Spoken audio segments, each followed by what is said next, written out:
Welcome to Beyond the Facade podcast. I'm your host, Luke Gordon, and I'm thrilled to have you join me in this space today. What we're going to be doing is diving deep into the trials and triumphs and truths of seeking authenticity. Becoming your true self isn't about a single action or moment. It's a relentless pursuit, a commitment to self that reveals the rich connection and meaning that our life has to offer. So whether this is your first time tuning in or you're a regular listener, know this: what you're building here goes beyond a conversation. You're here to challenge, to change, and to celebrate the incredible journey of becoming your authentic self. Because when you dare to show up fully, the rewards are immeasurable. So welcome to Beyond the Facade. Let's get started. Hey y'all, welcome. I am excited to be hanging out with you here today. Okay, so there's this concept that I've been thinking a lot about that I wanted to share with y'all. Okay, so for those of you who are, I don't know, in some place in their life where it's really hard to be honest and transparent and authentic, especially specifically if you're like my partner, I'm afraid of their response. If I say anything that they're not going to like, that just feels so overwhelming. And I don't feel like I can be real with them. I feel like even if they respond in the most perfect way, it feels virtually almost impossible to give them my real.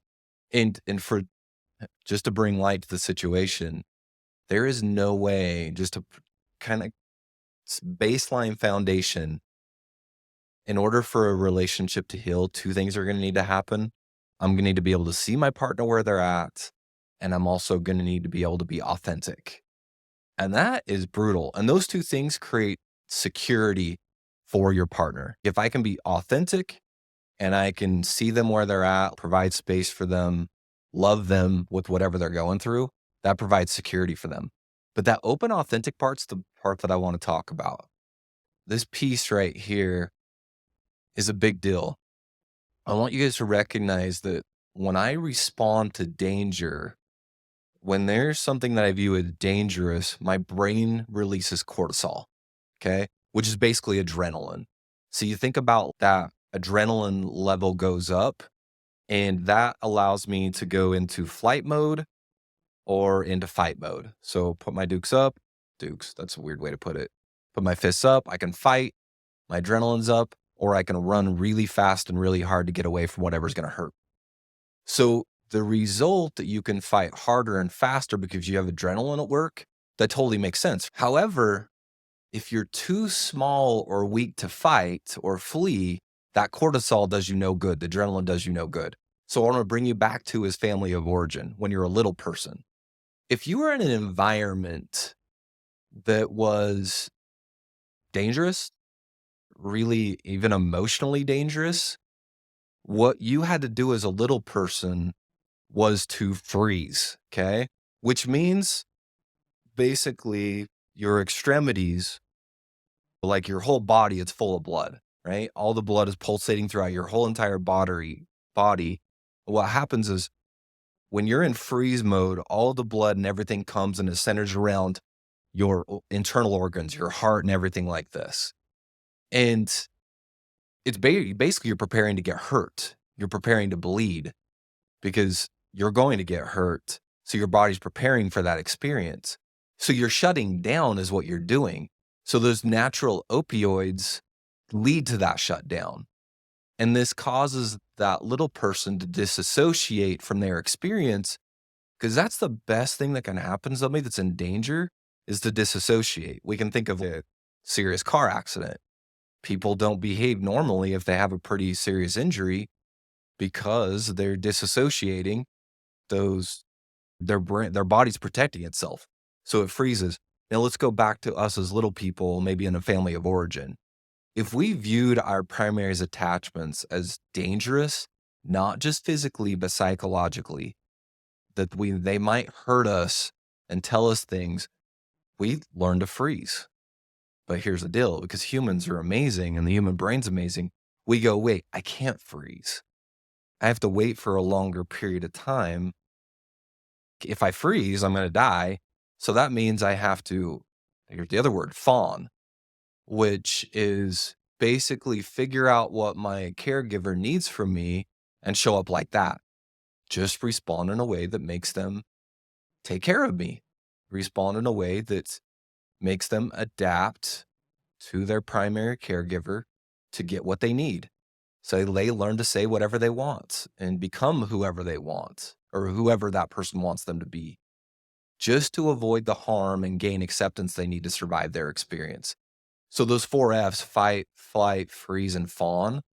That's the part that if you're somebody who's like, how do I be honest? How do I be open? And you're like, somebody asked me a question, I just want to shut down. That freeze part makes shut down, but the fawn part is the part that's the survival. So this isn't made to be an excuse. So if you're a spouse listening to this going, thanks, Luke. Appreciate you telling my addict partner or whoever they are that fawning is normal. I'm not saying it's okay. I'm not saying it's appropriate, but the behavior makes sense. Consequently, many people that have that complex trauma of that emotions, when I'm talking about traumas, we have the trauma of the person that was betrayed, of the person that got hurt because the other person's lying and fawning, and you have that other person initially had the hurt from earlier in life. It makes it super problematic. But I want to go back to that family of origin piece because a lot of times those families are, you're allowed to feel just a few things. You're allowed to feel maybe mad, maybe sad, maybe glad, whatever it is, but not very many. There's not a lot of emotions. So when your cortisol levels, excuse me, when your body shrinks inside of itself and you go to freeze mode, also what happens is you lose, because of the disassociation that happens, you lose your ability to be able to be in touch with your emotions. Okay. And that's what makes us human. That's what gives us the ability to be able to connect with another person. So our partner might be like, just be honest. Just be open with me. Why aren't you open and honest? Well, the answer is because I'm freezing, because I've withdrawn inside myself and I don't know how to evaluate emotions because my body doesn't see them as necessarily part of survival. So hence everything else comes in. Like, all right, I've got a lot of limitations that come with my freeze response that turns into fawning.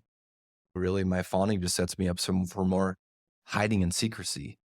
And that's where the fawning part that I want to recognize or highlight right now is that fawning is just another version of duplicity. It's when somebody asks me a direct question, I'm not being honest. The new lie that exists is the fawning. It's showing up and just saying whatever you want me to say. The duplicity still exists. So, I really value the work that I watch a lot of people do, understanding their freeze response and understanding what caused it and where it came from. And like I'll say in a million of these podcasts, we show up here and we talk about hiding in your secrecy being the problem. So many spouses say, I could take anything, but I just can't take the lies. And in the good moments for the person that did the lying, they're like, okay, I just won't lie anymore. But why? Why does the lying exist? And that's where I recognize like so much of this journey is just the attachment piece. It's like, I don't know how to attach to other people. I view other people as dangerous or scary. And I recognize that can be so maddening for the, the partner of the person that's doing the lying. It's just like, just need truth. And that's like, in order for me to get to a place of security inside of myself, it's not work that I do with my partner. It's work that I have to do for myself to get to a place of like, okay, I don't need to freeze. Because that little person that couldn't protect themselves, that couldn't go to fight or flight, that the adrenaline did no good for, that had to go to freeze and then go to fawn, specifically the men that I work with, it's understanding like, okay, I'm not a little person anymore. Nobody can actually hurt. I'm not going to bleed. Sure, it can be really uncomfortable emotionally, which I'm completely disconnected from my emotions. But if I can learn to value them, I'm going to be fine. I'm not going to be fine. My voice inflection with that didn't work, because I was saying fine, like it's going to be okay. But, it is, instead of going to fawning, I don't need to just tell the other person whatever is going to make them feel better. I give that authentic response. And even if that person leaves or even that person, whatever, I'm going to be okay because I'm a grown adult who is not surviving based upon one other person staying in my life. And that wasn't my childhood experience. So anyway, I just thought of that concept in fawning and have heard that word before, but it struck differently this time. And I wanted to share that concept with you. Hey, thanks for joining us today. If this is something that you connected with, I'd love to meet with you more and talk about it. So what you can do is go to chooserecoveryservices.com or check the show notes. And there what we can do is set up a quick conversation to meet. Thanks so much for listening to Beyond the Facade, where we unmask the authentic self.